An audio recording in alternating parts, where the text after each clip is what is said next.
Welcome to Birth at Work, the podcast where we dive into the real, unfiltered stories of what it's actually like to navigate pregnancy, birth, and early parenthood while building a career. I'm your host, Krislyn Powell. Each episode, we sit down with working parents who share their honest experiences, the victories, the setbacks, the moments of doubt, and the strategies that actually work. Because let's be honest, most workplace policies weren't designed with pregnancy and new parenthood in mind. And it's time we talked about what that really means for the millions of us trying to grow families while growing our careers. Today we have Bri on the podcast with us, and I'm so thrilled. She's got a really awesome and unique story, and these episodes are just a great chance for us to hear from moms about what it's really like to have a career, have kids, and do both. And this is kind of just an open conversation. So, Bri, so happy to have you. Can you take just a couple minutes and share a little bit about you and why you're joining us today? Sure. Yeah. Thanks for having me. I have a degree in marriage and family therapy from BYU. And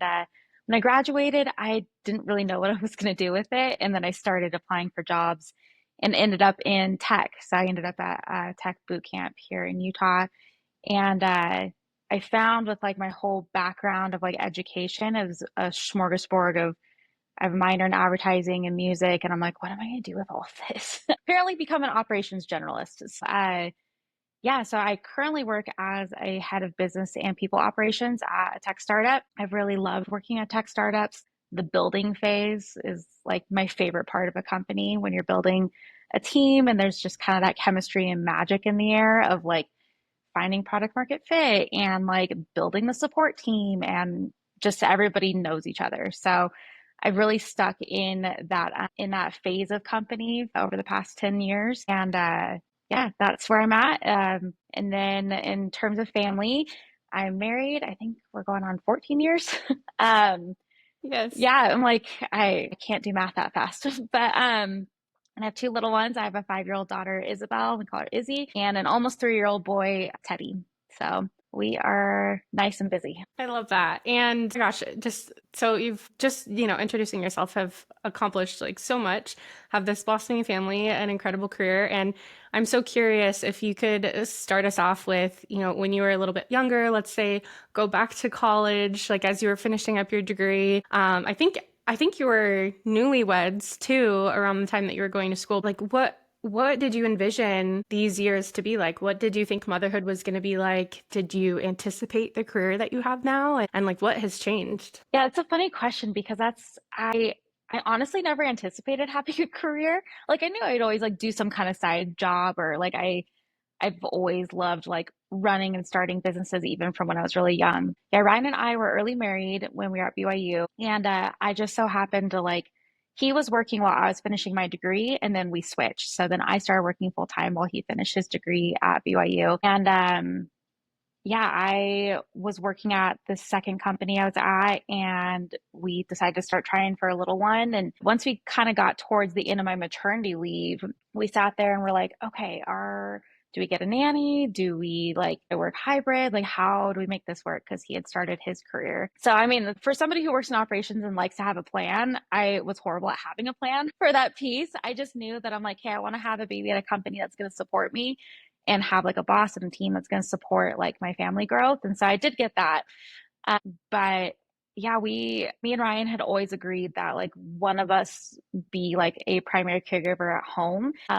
And we just never really planned like who that was going to be. But because I started my career a little bit earlier, I had a jump start in just earning potential. And so once we hit that point, I was on maternity leave. Ryan only got 2 weeks. I got 3 months, which I was super grateful for. But once I was nearing the end of mine, we sat down, looked at finances. It's like, okay, like we can totally do this if like you want to continue your career and move forward. And Ryan said, honestly, like I really missed you guys. Like when I was going back to work and you're at home on maternity leave, like if it makes sense for our family, like I want to do this for our family and I'll pick up my career once they're a little bit older. And so he's been extremely supportive in my career. He has a background in sales and a degree from business school. And so funny enough, he's helped me like with my negotiation practices, like when it comes to like my salary. It's a lot scarier to negotiate with him than it has been with any of my bosses. But yeah, so that's kind of, we we always knew like both my parents worked. My dad has his own business. My mom ran his business, like the office side of it, but they're always super flexible and they always prioritized me and my brothers. And so they were at all of the sporting events. They were at like, they're there to support us. And I didn't really feel like I missed out at all on having two working parents. And that was a format me and Ryan really wanted to copy of like finding work or building a company or like pretty much having that life set up where it's like, hey, like work is really fulfilling and but we also value and want to like grow a family and focus on that. So I guess that's early on the format we tried to copy with my parents. Yeah, I love that. And then also something that stood out to me too was like, you know, that open communication that you two had where there was like a point where you're nearing the end of your maternity leave and you're kind of like this, we're at a crossroads here, what do we Yeah. do? And being able to be open and Ryan was comfortable enough to say like, "Hey, I missed you. I would like to spend more time at home if this works for us. Like if it's supportive, this is an option." And then you're kind of able to be like, "Okay, yeah, I think that's super refreshing and a really healthy way of looking at things because sometimes with life decisions, it can be tricky and some people think of it in absolutes, right? So like if you say something that's Yeah.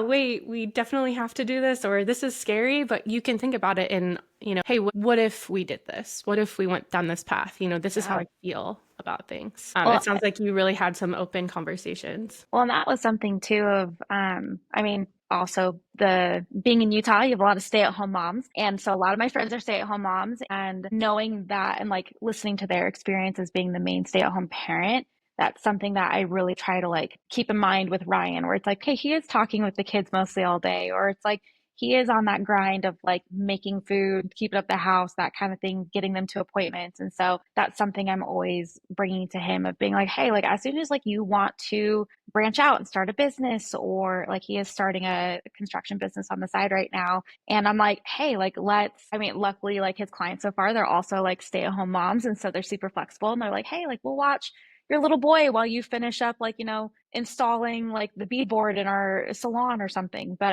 so that's been really nice but that's something that like even from the flip side I've been like hey as soon as you want to do this like I will support you in that because you've been nothing but like extremely supportive in me growing my career so we can grow our family and just have a stable home base for everybody. So refreshing. And it sounds like you thought a lot about what the environment would be like for the kids too, and what would be healthy for everyone. So I love that. As you were navigating the early phases of that, and I know you have a second child as well, were there unexpected challenges that came up for you as you got pregnant again, as you were making future decisions and the years went by?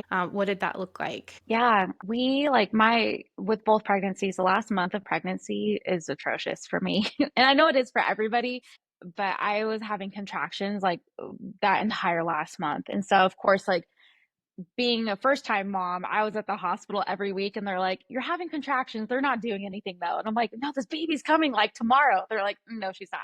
Go home.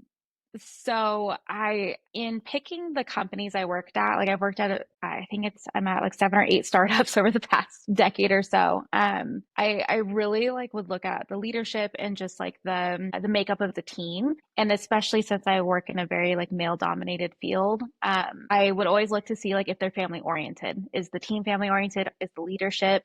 Do they have lives outside of work? Because that would be a telltale sign of like how supported I was going to be as a parent in the workplace. So I feel like I've really lucked out and it's part luck, part just like doing my research of getting to know the people at a company I'm going to join and knowing that like, hey, they have 4 or 5 kids themselves. They're involved parents. Like I had a boss that like he would go to PTA meetings and for his kids. And so like that was a very common topic like in team meetings. And so that was a strategic move of like, okay, when I knew we were going to have kid number 2, I wanted it to be with a team, with a leader at a company that was going to support that. So I did not have the thought of like, oh, I'm going to go into a company and change them into a family oriented space. It's like, I really sought that out to make sure that I was supported because unfortunately, I think a lot of the parenting will sometimes fall on the mom. And I really do appreciate like when I'm working with fathers that are like very involved because not only does it show hey, they have a life outside of work, so it's okay for me to have a life outside of work. But it's funny because I feel like as a parent, then you bring in those skill sets from being a parent into the workplace, which just benefits everybody. Yeah, absolutely. I like that you said too that you weren't looking to enter a company and try to change the dynamic or the culture. Like that's actually really hard and it takes some Yes. time and, stakeholder support and it just happens over like years, right? So there, it's not super realistic to try to do that as one person. And so it just seemed like you were really level-headed going in and, as you were navigating your career, switching jobs and bringing in another child into your family, it was like, okay, I need to be mindful of who I'm building relationships with because I need to know that this is a safe, supportive space for working parents. Right. Yeah. Is there any advice that you would give to yourself then, like with either your first or second navigating early career, or even like women who are navigating things now, balancing pregnancy and also kind of professional responsibilities? Yeah, I would say, yeah, if I were to like go back and give myself advice, it would definitely be like coming back off of leave, just like not trying to take on the biggest project, especially after kid number one. I'm like, your whole life is not ever the same, which I mean is great. And which is what I wanted. That's like I wanted to grow my family, have my little girl, but like your brain power just kind of like diminishes. So that was something of like, I remember You're the not at last. 100%. Yeah, no, you're not at 100%. And just accepting that, I think, is just like, and as someone like I would say, I'm very like type A. Love things being organized. I love like, having a spot for everything and things being predictable. And having a kid is not predictable. So Yeah. I really wish I would have told myself, like, had more grace for myself coming back from work after my first kid and not just taking on the first big project that was offered or thrown my way. Just because it's like, since most of my work is very like, it's mostly knowledge work. It's like, okay, my brain needs to be functioning at a full capacity for me to do my best work. And it's probably not the best time to take on a big project when I'm trying to sleep train my kid, or you can't sleep train them until they're like 5, 6 months. So I'm not getting sleep in the middle of the night, and I'm trying to like tackle this big thing. I wish I would have had more grace for myself at that point coming back from work and just understanding that it's like that's okay. That's just like the cycle of life. Of there'll be a time where it's like I won't really feel like myself, and it's just giving me the opportunity to grow into the next version of myself. But being type A, I'm also very impatient. So I want the perfect end result right now. And it's like, no, I have to go through the messy stuff. So that's something that I wish like I would have known after having Izzy. Because I had a very tough time with like my brain not working at full capacity like I was used to. And being really on top of like the meetings and like being very detail oriented, it's like your brain just kind of just poof. Yeah. Um, yeah, and then I would say with kid number two, it's just like you definitely have like a better idea of what to expect, so you know to lower your expectations. And I've really uh, almost embraced the chaos at this point, and I have to ruthlessly prioritize my life in and outside of work. I have to pick the things that I'm going to care about. And it's like, hey, this is what I'm going to 100% care about, and everything else like can fall to the wayside and things will be fine. Like the dishes don't need to be done or like every single day, or laundry can happen once a week or once every couple weeks. Like let's just buy some more socks. Who cares? So Yeah. that's something where the ruthless prioritization has really helped with my sanity and home life, but then taking it into work has been like an unexpected positive because I'm ruthlessly prioritizing like what's best for the company. So it's like I'm going into work of like, hey, what are the top two things that I have to do today so the company can move forward? Because a lot of the other stuff is just busy work. So it's like, what am I focusing on? Or what do I need to focus on that's really going to move the team forward? And so I think that incidentally has like helped my career because it's that I'm only focusing on the top priority things. If you have 15 priorities on your list, then nothing's a priority. So it's like the top one or two things, go in, knock it out, get out, and then on to the next project, whether at home or work. Yes. It is so funny. I have heard that quite a few times from other working parents that just like, and especially moms, like after having kids, noticing how the ability to ruthlessly prioritize has expanded Yeah. their just just their awareness and perspective in the workplace too. And for you, noticing that stepping back, like there are phases where my brain's not going to be operating at 100 or Yeah. percent, right? Like, and because of this, I have to get more detail oriented on like small things that I can focus on that are, yeah, that are like, okay, number one, number two, like these are the top two priorities for the day, and I'm gonna knock those out. And it's okay if I don't get 15 things done on my list because, like, do the other things really matter that much anyway? Like you said, if Nope. everything's a priority, then nothing is. So, Yep. so cool. I really like that example that you gave, that it was like maybe like a bit of a humbling experience for you at first of just like, okay, I have to accept this, but also maybe this is good because it's teaching me something. Yeah. Yeah. And I think that's something that definitely like every new parent has. And it gave me a lot of perspective on all the parents I've worked with before having a kid. And I'm like, dang, I wish I would have like, I mean, you can't know that experience until you go through it yourself fully. Yeah, it definitely gives me a lot of grace for a lot of other people. Or like I am a lot more like understanding because I'm like, I hope that people would give me that understanding as well. Yeah, and also your experiences with your daughter and your son have been quite different too as they've grown up, right? Would you be open to sharing a little bit about how each child has been a little bit different and how you've learned different things through parenting? Sure. Yeah, so my daughter Izzy, she's now 5. At 2, I guess about like a year old, we got her into early intervention. Like she was behind on like her language milestones. Just wasn't as social with other little kids. I mean, obviously we were obsessed with her, loved her, but we Yeah. we saw like we didn't really notice the differences until she was around other kids, and we're like, oh, there's something a little bit different there. And we did early intervention for about a year, and then at 2, we were suggested like, hey, like maybe you should go get her tested for autism. Or like, okay, sounds great. Heads up to anybody listening, it takes like 3 to 6 months to get off a wait list for testing. So if you're even thinking about it, put your name on a list. But so we waited about 3, 4 months for her to be tested, and I was 7, 8 months pregnant with Teddy, number 2, when we had the diagnosis that she was level 2 autistic.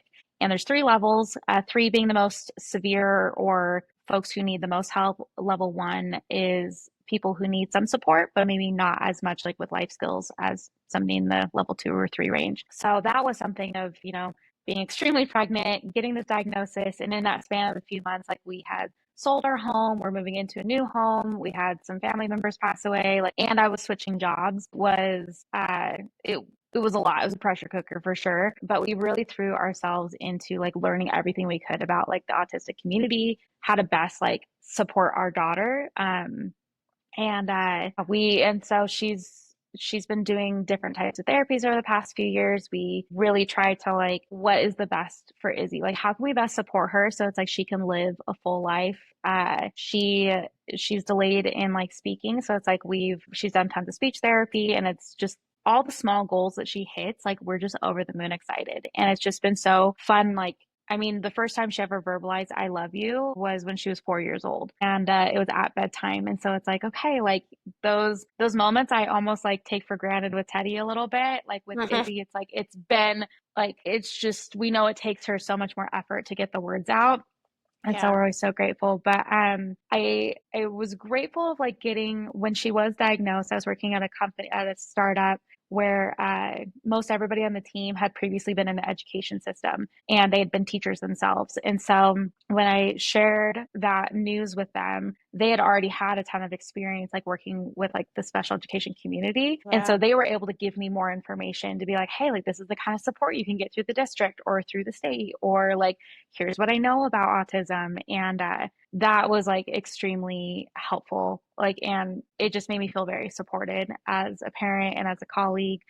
That, yeah, it can be an isolating experience, like, especially since it's like, it's your baby and you want to make sure, like, I don't want anybody to be like, I want my baby to be happy and healthy and like be just successful at anything she wants to do. And so that really like put my mind toward, like, I was already focused on my family, but in terms of like career wise, I'm like, okay, I need to have a career that is going to support, if my daughter is having a panic attack and I'm one of the only people who can help her, like I can run upstairs really quick and like be able to calm her nervous system. Or I really like, it's been interesting too, where we've moved into a community where there are actually a fair amount of children around who are autistic. And funny enough, we have like a few teachers in the neighborhoods that Wow. are also working special. I mean, like it's kind of like we couldn't have moved it to a better spot. Like we didn't know any of that when we moved here. Hmm.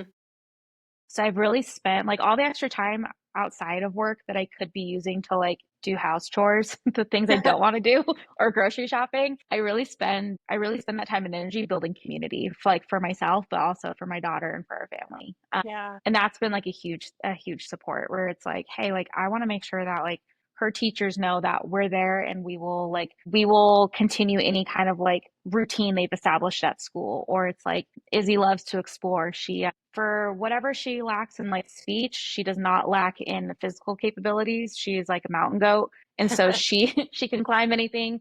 She has pulled over chairs to the fence line and climbed fences, like eight Whoa. foot fences, to go to the neighbors because she sees the kids playing outside. And but because we've put in the time and energy of like focusing on community, like everybody knows our family or knows who she is or knows how to communicate and work with her. And so that's something that I'm always happy to like talk about with people, like, hey, like this is how she interacts with other people, or this is like the best way to like to play with her. So I mean that's been another added layer of like, working from home. And like, even though Ryan is on deck with like all the house stuff, like his main focus is the kids. And so he's like, he's not going to do the dishes or do the laundry if Izzy and Teddy need his support or need his help. So with that, it's like me building the community like outside of work allows us to like build deeper like relationships with our neighbors and with friends. We have a gal who goes to BYU and she comes every couple weeks and she picks up and cleans and like puts away the kids' clothes. Or like we have Oh, neighbors where it's yeah. like the high school guy, he mows the lawn, and like the kids will run around after him and like have their fake lawnmower out behind him. And so it's like we're so it's super fun to like build those types of relationships. But like I've really focused, me and Ryan have both really focused on like learning how to best support her, make sure she gets the support she needs, like outside of us, like within school, speech, OT, ABA. But then also, yeah, just really, I enjoy it too, like building the community and having friendships and like knowing the people who live around us and like being able to be there for them. And then in turn, like they're fantastic and are there for us. I just want to thank you for taking time to open up about that too. And like you said, something like this could be an isolating experience for a parent or parents who haven't gone through it before. But what I keep hearing you say, and that's resonating, is community, community, community. Like that's coming up, as well as in conjunction with being intentional and aware of what your children need and building relationships to support them. I'm just hearing that you are like your emotional intelligence has really expanded probably over the years as you've had this experience with your daughter and bringing in your son into the family as well and navigating what this looks like for your family. Yeah, no, for sure. And that's like, yeah, I think I'd mentioned it earlier, like the parenting skills that you bring into the workplace, like the emotional intelligence has been a huge one. Understanding, like, because my daughter can't fully like communicate her wants and needs, it's like, okay, when she's angry, it's like that's usually an emotion that's like masking frustration or like she's embarrassed. And I mean, it's funny how often I've seen that in the workplace where it's just like, oh, somebody's really angry, but it's really because like, oh, they're kind of embarrassed. Maybe they like didn't finish the report on time and they feel bad about it. Or like maybe they said something weird to a coworker and they're embarrassed or whatever it is. And so I've been able to bring that knowledge to work and be able to meet people where they're at of like, okay, hey, it's okay. Like life happens. Like we quite literally do not work in the emergency room. It's fine. Like nothing is that much of an emergency. So yeah, I would say that's been like my huge perspective shift, like from having my kids being in the workplace. And at the end of the day, I know this is at the end of the day, it's like your family's always going to be there. Like you can always like switch jobs, you can always like upskill, you can start your own business. But it's like wrapping up my entire identity in work is like not an option for me anymore, nor do I want it to be. Like I need to have my identity outside of work and I need to have my identity outside of family too. It's like both need to coexist. And that's okay. And like, and it's fun too, because it's like I was in New York for an offsite a couple weeks ago. So it's like I got to go be in New York and work with all my colleagues. And then it's like I came home and immediately was, being rushed outside to push people on the swing, or like, we're blowing up the water slide in the backyard. And like being able to have both sides and have both be like equally fulfilling is important. Yeah. And just going back to what you said kind of in the beginning of sharing about this experience, how you found out her diagnosis when you were, I think you said 7, 8 months pregnant with Teddy. And so like, and a number of other things were happening in your life too. Like what a pressure cooker situation. But that like, just, I guess that's like the epitome of kind of what life is and how Yeah. life trajectory goes. It's kind of like things are Yep. going well, things are good, things are good. Whoa, this is a huge mountain I did not expect to see. And Yep. it's often comes at like the most inconvenient times, and then you're tested through that and realize what you can actually go through and your capability to kind of push through. But I also wanted to mention, I think I saw a story you shared the other day where it was like Izzy and Teddy were out in like your backyard and they were like pushing the Yes. swings together, and you were like, they're communicating, she's helping him. This is so crazy. Yeah. Like, if a year ago we wouldn't have even expected this. So just like, yeah, just a testament to all of the effort and work that you're putting in to support your family. So, so cool.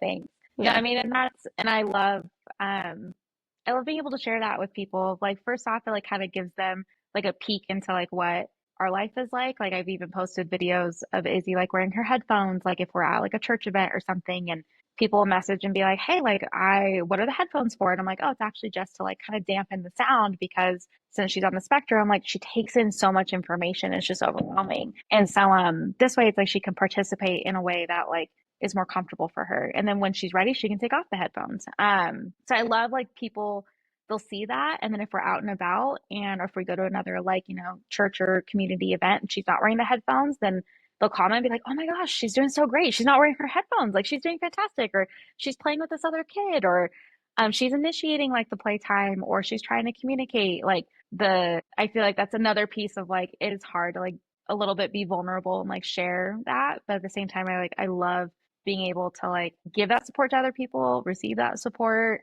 But yeah, with Izzy, it's like we're just so like insanely proud of her and like all the progress she's done and like our goals. Like we really just want her to be, successful and happy. And like unfortunately, like we operate in a world that like is not always going to be like as accommodating to her. But it's like we want her to have a voice, like to know where it's like we want her to be able to advocate for herself. And until she has the words to communicate that, like we're advocating for her Hmm. and we're trying to educate the people around us. So it's like that way, we can all be in this together. Very High School Musical. Yes. But yeah, it's definitely like that experience has definitely influenced like it's interwoven in our day-to-day routines into my work routine. And I would say like one of my favorite parts of like something we've like woven into our routine, like specifically with Izzy, is that like I take a lunch break, like right before she hops on the bus for school. And it's like I pick out her outfit, or me and her pick out her outfit together.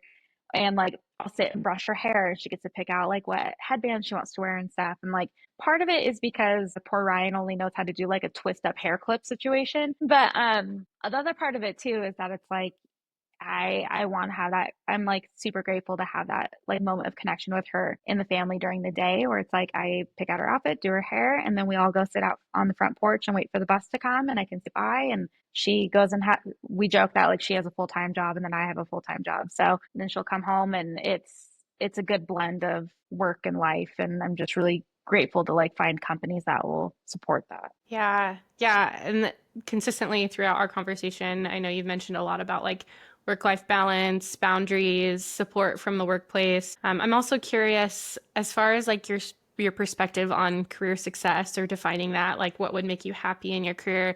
Has becoming a mother and your experiences with your family changed that? And what's your picture of success now? Yeah, it's a good question. I mean, it's funny because I would say like pre-kids, it was like, oh, I want to be like, a chief of operations person or like a COO or like I want to have the big title. Which like just a big title for a title's sake. But I think now the way that's changed is like, hey, I want a bigger title, but only because of like the flexibility, the freedom, the creativity it allows me. And also, I mean, everybody's working to earn money. So it's like, hey, I want to make sure that like, we can pay for all the therapies that Izzy will need. Or it's like, we can live in a comfortable neighborhood where it's like she's supported and loved and taken care of when we're not with her. So it's like that in terms of career success, I'm like, I very much like will shoot for like I also too like I love to continuously grow and learn whenever I come into a new startup. If I have the opportunity to work with somebody who has 10, 15 years of work experience on me, my first thing I'll say to them is I want to learn everything you know. I want to be a sponge. Like please share everything, like all your experiences, like why you made this decision over this one and like I love to absorb other people's experiences and learning. So it's like I can continuously learn and grow. And I think being in startups, you're always forced to to grow and to learn. And I love that aspect of it. And I think that's definitely like helped with with the success in my jobs is that I can come in, I'll learn about a specific area of the business that needs help, and I will take that from 0 to 1. Like if it's from scratch, then it's like, hey, I'll build the first version and I will maintain it until we're big enough that we can hire somebody full time for this. So I think being scrappy in that way has really helped with my career trajectory, and it gives me a little bit of flexibility of like being able to choose like what kind of companies I go to.